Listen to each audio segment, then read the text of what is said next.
A new program has been launched to replace the Alternative Lifestyle Pathway Program, also commonly referred to as the Peace Program.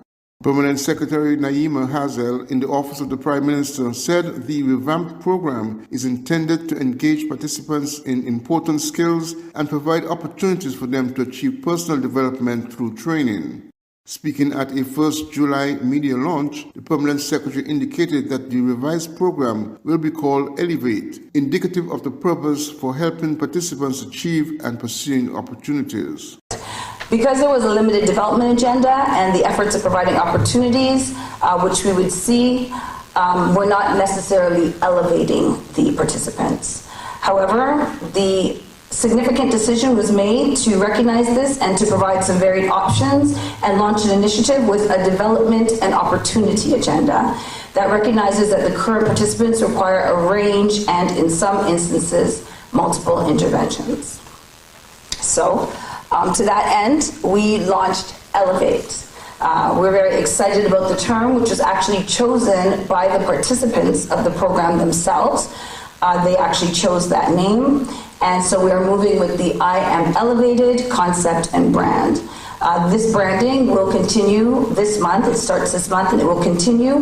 The program will last, this installation of the program, for approximately 2 years as we move through the program, and these are the areas that we will be focusing on. We'll be looking at life skills empowerment workshops. We'll be looking at opportunities for skills training, opportunities for learning how to enter the formal procurement process. So we'll also be doing workshop series for building and growing sustainable enterprises. For those who are interested in further study, there will be an opportunity to do classes in the soon-to-be announced National Institute for Training, which is currently called AVEC. We are working very closely with AVEC on developing programs that would take place in the evening, and that would be shorter-term programs that are more in line with the lifestyle, those who are working, some who are parents of our participants.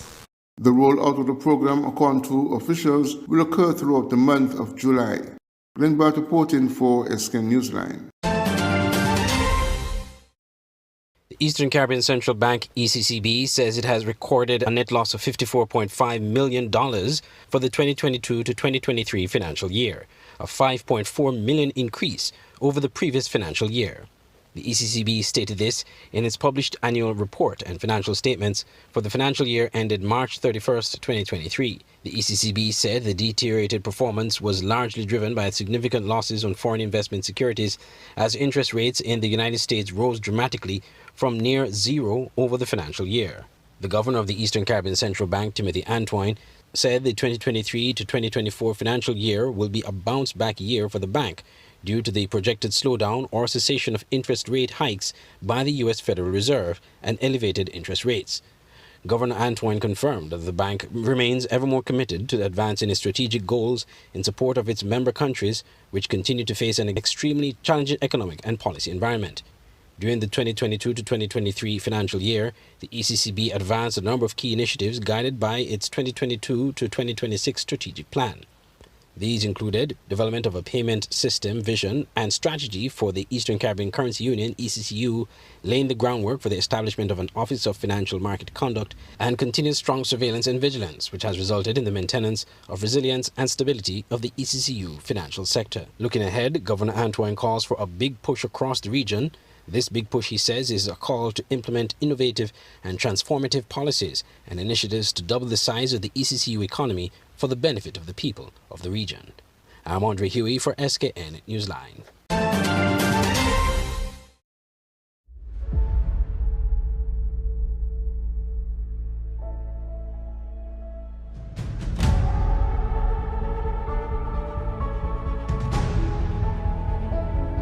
It's beautiful. He took one look at you and the angels started singing. Another wonderful day. Ah! What would you say about staying here for a few months or like a year, just so that we can be together again and just live and love and laugh and have fun and breathe?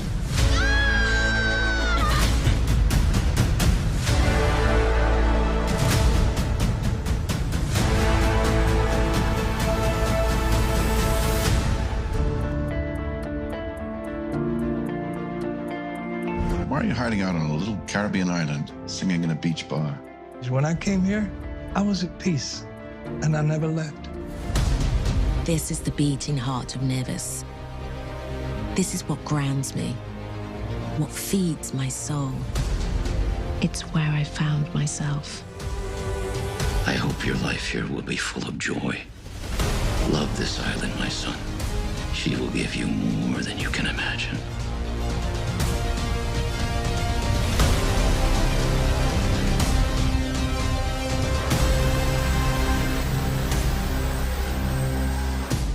Online radio has never been this great. It's Voice of the Caribbean Radio at voiceofthecaribbean.net. Tune into Voice of the Caribbean Radio for great Caribbean programs, news, entertainment, sports, and current affairs. Wake up each morning and be inspired with One Day at a Time with Kim Huey. Stay abreast with news across the Caribbean and internationally with the Caribbean News Hour, and be entertained with shows like Reggaeville, Caribbean Classics, and Jive Music Show. Visit our website, download our Android mobile app, or listen us on TuneIn Radio. There is so much more on Voice of the Caribbean Radio, reaching the Caribbean and beyond. Check website or app for program schedule. The SKN Newsline website now offers you more news. Log on to www.sknnewsline.com for local, regional, and international news. You can also watch the latest newscast and keep abreast with news in sports, all from sknnewsline.com. That's www.sknnewsline.com. News at your fingertips.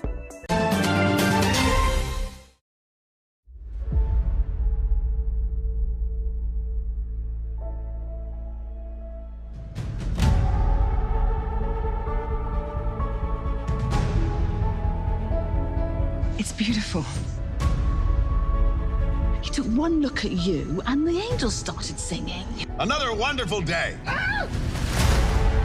What would you say about staying here for a few months or like a year, just so that we can be together again and just live and love and laugh and have fun and breathe?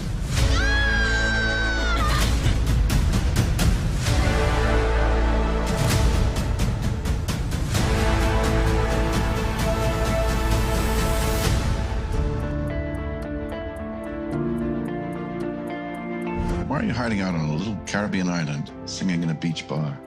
I never left. Will be full of joy. Love this island, my son.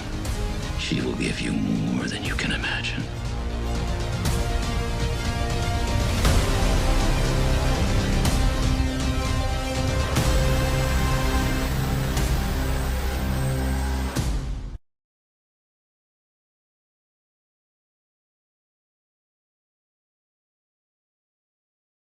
With live performances by member state. www.sknnewsline.com for local, regional, and international news. You can also watch the latest newscast and keep abreast with news in sports, all from sknnewsline.com. That's www.sknnewsline.com. News at your fingertips. As heads of member states of the Caribbean Community CARICOM meet in Trinidad and Tobago for the 45th regular meeting of the Conference of the Heads of Government, St. Kitts and Nevis will celebrate the 50th anniversary with a public holiday and activities in Independence Square. The anniversary will be celebrated on the theme 50 Years Strong, a solid foundation to build on. According to information released by the press secretary in the office of the Prime Minister, Independence Square will turn into an entertainment hub between 3 p.m. and 9 p.m. According to information released by the press secretary in the office of the Prime Minister, Independence Square will turn into an entertainment hub between 3 p.m. and 9 p.m. with a CARICOM food fair and an entertainment night with live performances by Erica Edwards, Dijo, DJ Terror, and EK. St. Kitts and Nevis citizens and residents will be able to watch a CARICOM live performance at which Kervin Infamous Benjamin will be representing St. Kitts and Nevis with one of his famous selections. Meanwhile, Prime Minister Drew heads a delegation to the conference, at which issues such as the CARICOM single market and economy, climate change, including climate finance, agriculture and food security, trade in negotiations, education and health will be discussed. The Treaty of Chaguaramas, giving rise to the Caribbean Community, was signed in Trinidad on 4 July 1973. CARICOM is considered to be the oldest surviving integration movement in the developing world. Glenn Bart reporting for SKN Newsline. The Nevis Island administration has conveyed condolences to the family of former Governor General His Excellency Sir Tapley Seaton, who passed away recently. Premier Mark Brantley, in a statement tribute to Sir Tapley, said his life was a life spent in service to the people of our beloved country and region. From our first and youngest Attorney General on our achievement of nationhood, to his service at the bar, to crafting the Constitution of St. Christopher and Nevis, to his service with legal education in the Caribbean, to his ascension to the high office of Governor General, Sir Tapley's life was an exemplar of public service. Sir Tapley Seaton served as Governor General from 2015 to 2022. I'm Andre Huey for SKN Newsline.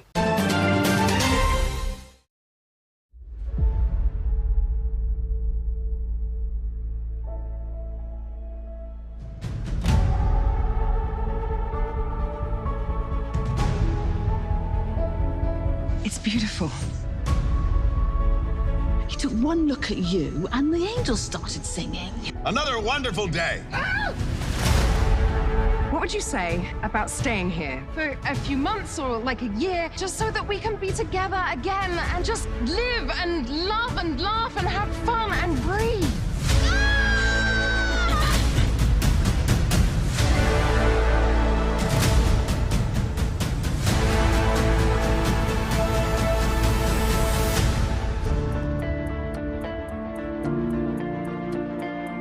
Why are you hiding out on a little Caribbean island, singing in a beach bar?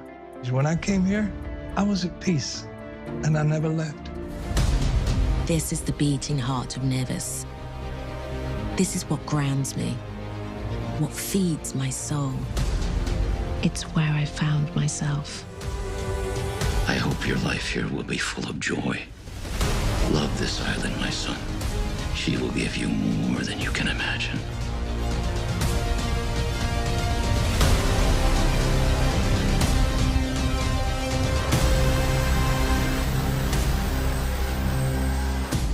Online radio has never been this great.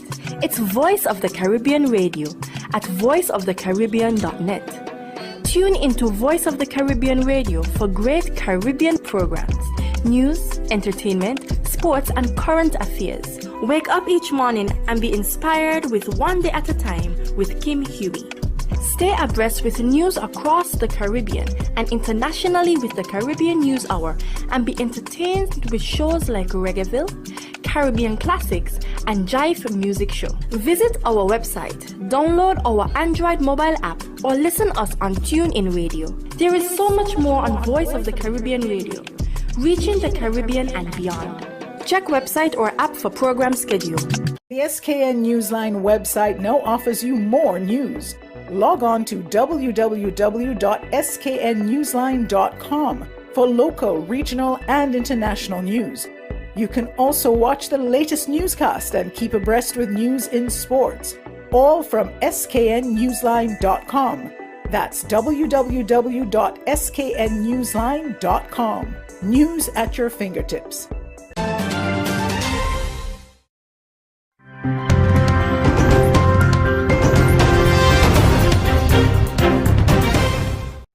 The UN Secretary-General Antonio Guterres has arrived in Haiti to assess the dire humanitarian situation there.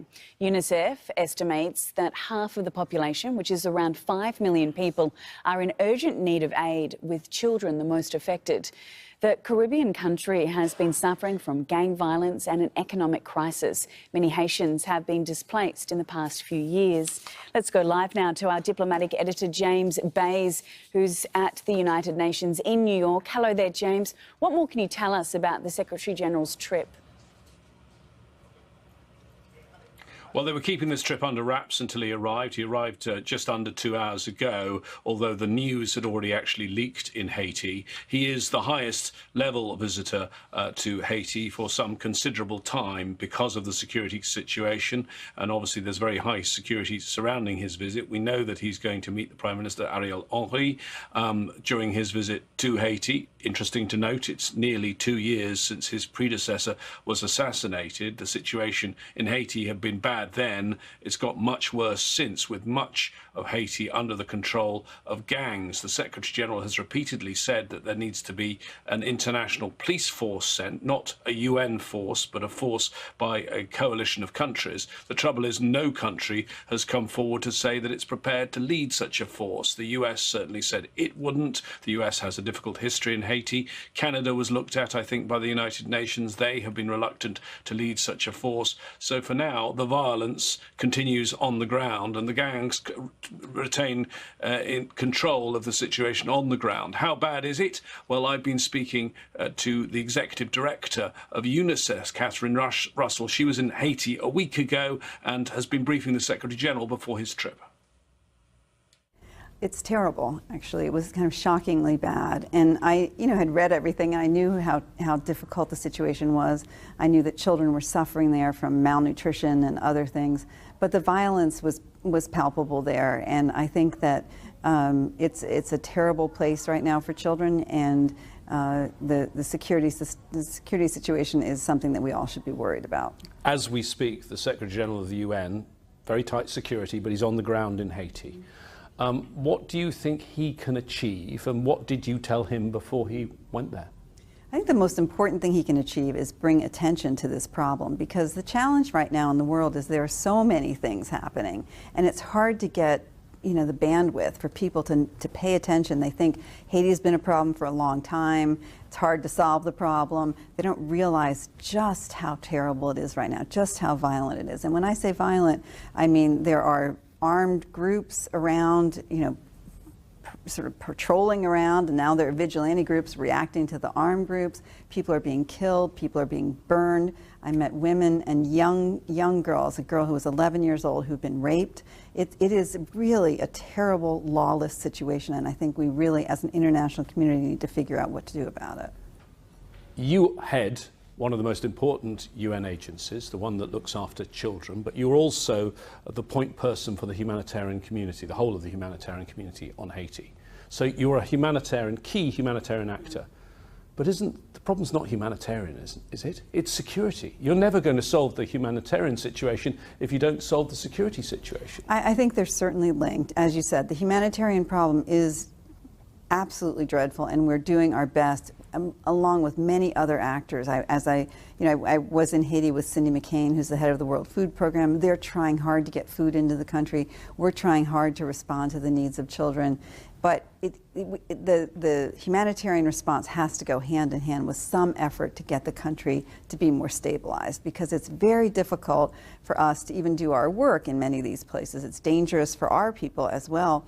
I was in a hospital where the doctor introduced me to a woman who worked there who had been kidnapped and held for ransom, and that is happening all over the place. So it's very difficult to do the work we need to do on the humanitarian side if we don't have a more secure situation. The Secretary General believes that the Haitian police can't cope. I don't know if that's your view on the ground, and wants there to be an international force. Yeah. Let's put it this way. The Haitian police are not coping now. They are not able to cope. And I think I understand the Secretary General has called for some international force. Clearly there needs to be something. Somebody needs to come in and try to restore some level of security for the people who live there. And I don't think that the Haitian police are going to be able to do that. As you say, you went to Haiti with Cindy McCain, the new head of the World Food Program. You are both international civil servants now, but you were both senior US officials. A year ago you were working in the White House. You know the president very well. And there are those that say the US has a unique role here.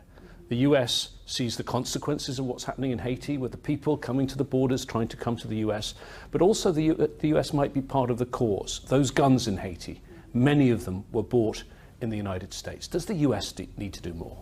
I think the interesting thing is this is in the U.S.'s hemisphere. It's in their backyard. Haiti's in their backyard. There have been many attempts over the years to do better work in Haiti by the United States and others, and I think it has been frustrating for sure, and the country has faced so many challenges, one after the other.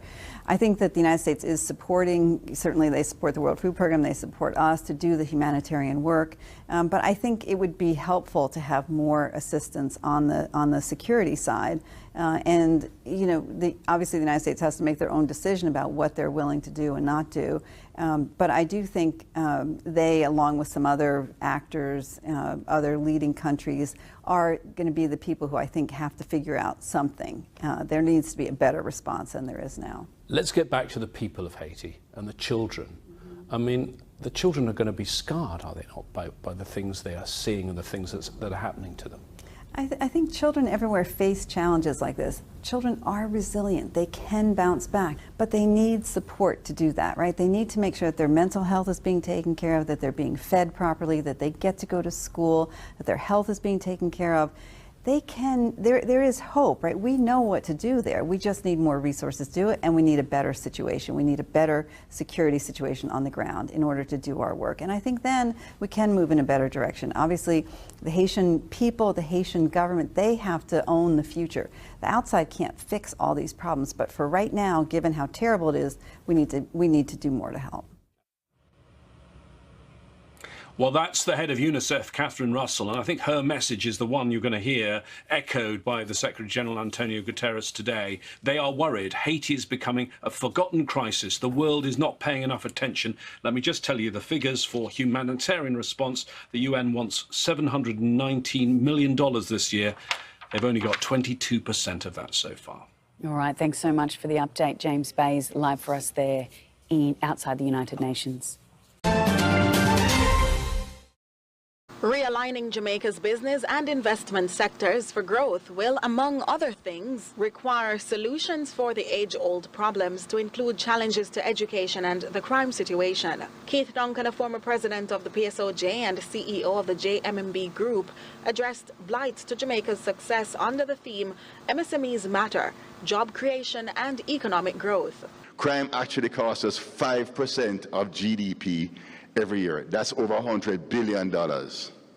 Every year that crime costs us as a country. Security costs, hospital costs, gunshot wound, all of these various things. It's costly for us as a country, right? Education, 33% of our children, and this is from the Orlando Patterson report, are graduating from primary school can't read, 56% can't write. Duncan continued that despite macroeconomic growth post the COVID-19 pandemic, the predictions for 1 to 2% growth in GDP this year remains anemic. He suggests it's time to give greater support to a major growth injector, the micro, small and medium enterprises, or MSMEs. Only 10% of bank credit goes to MSMEs, yet they drive 80% of the workers and 60% of GDP. So we have work to do in this area. The banks need to have work to do in this area, and the full financial ecosystem, because not every MSME can access bank credit because they may be at a startup phase. And may require angel capital. They may be at a stage that require venture capital. Is when the bank, when they're up and running as a business and they can have established and proven cash flows, that's when you can go talk to your bank.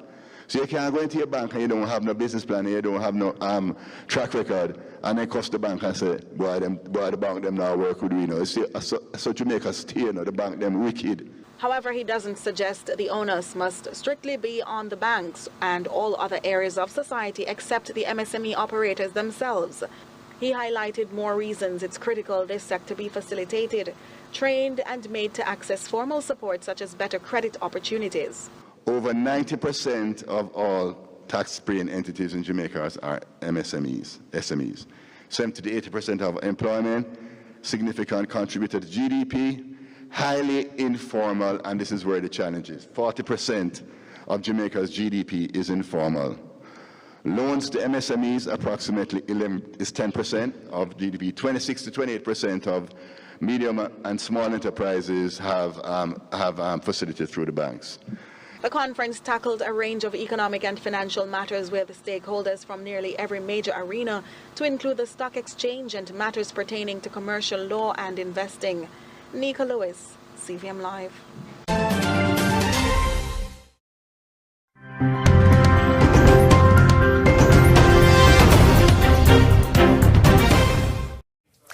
A new investigation unit is being set up to hold Russians accountable for suspected war crimes in Ukraine.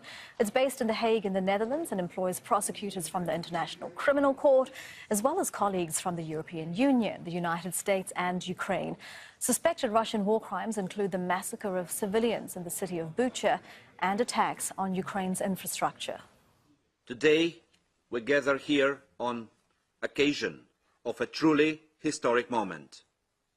I would say an epoch-defining moment when the civilized world not only voices, but also shows by concrete actions that accountability is what matters the most.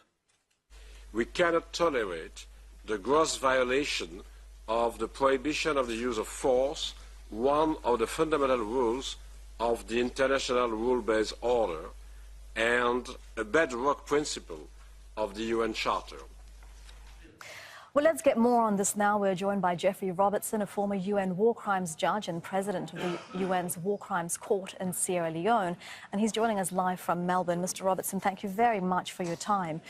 This centre has been set up to investigate the crime of aggression in Ukraine. Why can't the International Criminal Court do that? Because Russia isn't a member of the International Criminal Court, nor is America or China. The problem is that we have a law against aggression, a very simple law. You invade another country, you're guilty of aggression unless you can prove that you did so in self-defense. Now, Russia is obviously guilty because it had no interest in self-defense. As Mr. Prigozhin pointed out the other day, the claim of self-defense was a lie. Ukraine, and even if it joined NATO, NATO was not going to invade Russia. So Putin is guilty, as is Russia, of the crime of aggression. The only problem is that there is no court in which it can be tried. Because Russia isn't a member of the ICC, it can't be tried for an ICC crime. And so there is no way of putting Putin in jail, even if, which is unlikely, he was minded to turn up. So the only way forward is for the General Assembly of the United Nations, all 194 states, or a majority of them, to set up a court by agreement with Ukraine, and that would be an international court that could try Putin in absentia, in the absence. He wouldn't turn up. He would send a note saying that they didn't accept the jurisdiction of the court. Right. But if it were set up properly by the UN General Assembly, it can't be set up by the Security Council because Russia has a veto. It would veto any action by the Security Council. And it also has an ally on the Security Council, China, which would veto, we imagine, any such action taken against Russia. How likely is it that the United Nations General Assembly can set up such a court?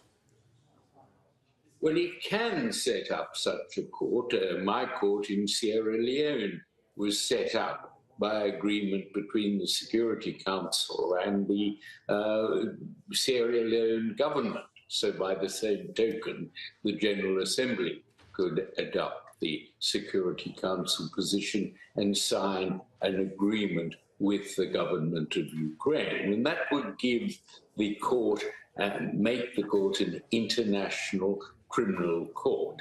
And that is what would be necessary. But you'd have to go further and give it the jurisdiction to try Putin and his collaborators in absentia. With that, undoubtedly Putin would be convicted because he has no defense of self-defense, as Prigozhin has pointed out. But today, sorry, go on. Yes, Mr. Robertson, you were saying that the General Assembly can set up such a court. They have done so before, but do they have the political will? If you look at how the General Assembly has voted on various resolutions condemning Russia's invasion of Ukraine, there are many countries which have voted either to abstain or have voted in support of Russia, essentially. Well, not many vote in support, only about 7. But those who abstain, who lack the moral conviction to go after a country and a head of state who kills children and kidnaps them, as well as kills civilians and blasts buildings where innocent people die. They range from South Africa, who lost all the moral position that won by Mandela, India, and all those sitting on the fence. So what it may take to persuade them is, of course, the ICC, the prosecutor, prosecutes Putin for kidnapping children. There will be more atrocities committed by the Russians after the other day they killed 12 people at a pizzeria, as it were, to celebrate Putin's putting down of the mutiny by Prigozhin. That's the sort of mentality you have, people who are out to kill innocent people. And it may be that the good people of South Africa, the good people of India, it may be that pressure will be put on these wishy-washy, immoral abstainers to get on the side of justice and support a vote to set up a court to consider the case of aggression. Mr. Robertson, we thank you very much for your expertise on this. We really appreciate it. That is Jeffrey Robertson live in Melbourne.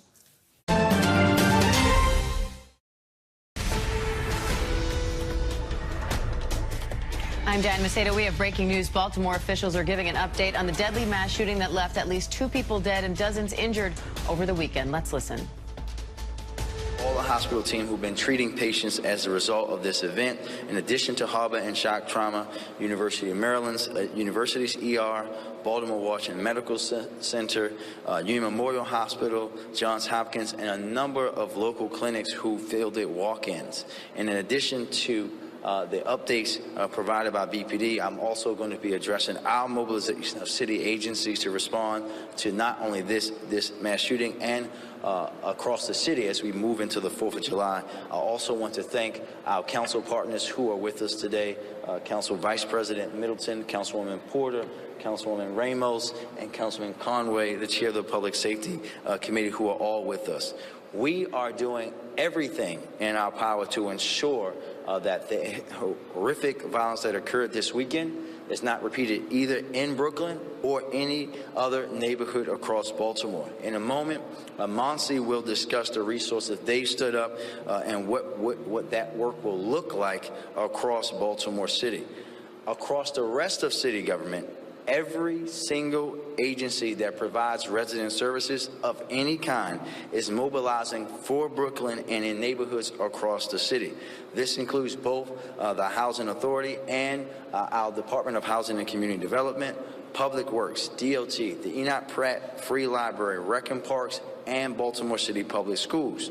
And as we head in tonight and tomorrow, the 4th of July, we know that people will continue to gather with their loved ones to celebrate. We want people to gather and celebrate at the Inner Harbor, at Cherry Hill, where they have their festival as they do every year. We want people to do that.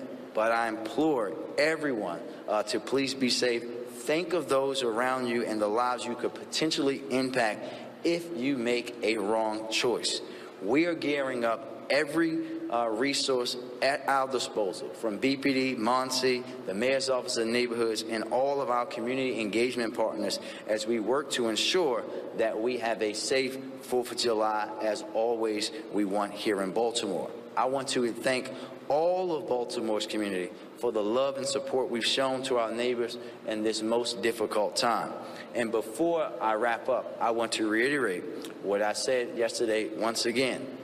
We won't stop until we find those responsible and hold them accountable. We won't. With that said, we need the help of our residents and anyone that knows anything to come forward and say something so that we can bring those who are recklessly carrying out acts of violence like this to justice. We will continue to wrap our arms around Brooklyn and the entire community as we continue to hold those accountable who choose to carry illegal guns and use them in the commitments of crimes in Baltimore, like this tragic incident that we saw. Again, thank you to all of our partners who are here with us today. Thank you to everyone that has been working in the Brooklyn community and from those around the country who have offered their support, their resources, their love, everything that they could offer to the city of Baltimore at this most trying time.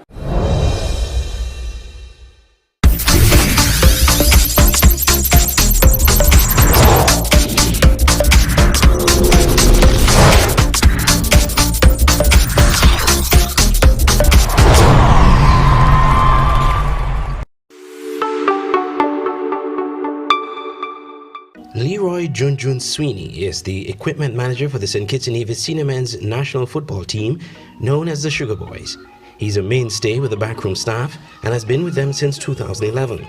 Junjun's work as equipment manager is very, very important to the success of the team as he ensures they have all they need on and off the field, no less important than the jerseys they wear. We make sure that the players them be ready, make sure the jersey on time, the balls them here, everything to the fields, the water, the Gatorade, the equipments, them, everything, make sure everything back out on the field so when we come, we're ready to go straight into football start and everything. It's very important because if man on time with the jersey, man on time with the equipments and everything, you get everybody behind. You lock with the training, you lock with the coming to team meetings and everything with the players them because everything is late. So I always good to be on time with everything. Make sure the jersey, the players them get a jersey on time, make sure the field set up on time, make sure all the equipment's down to the bus on time so we could be moving definitely on time for every time. Having been with the team this long, he has seen many close calls in them qualifying for the Gold Cup, but just barely missing out, the most recently back in 2019 in Suriname. To see them finally make the cut is a joy for him.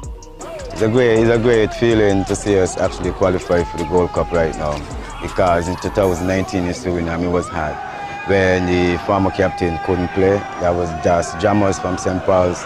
He dropped the spirit of a lot of the players then. So it's nice that we have everybody on par, everybody in full health, so we could go through and win this game. Yeah. Hard work, dedicated, committed. Leroy Sweeney, a vital factor in the Sugar Boys' success.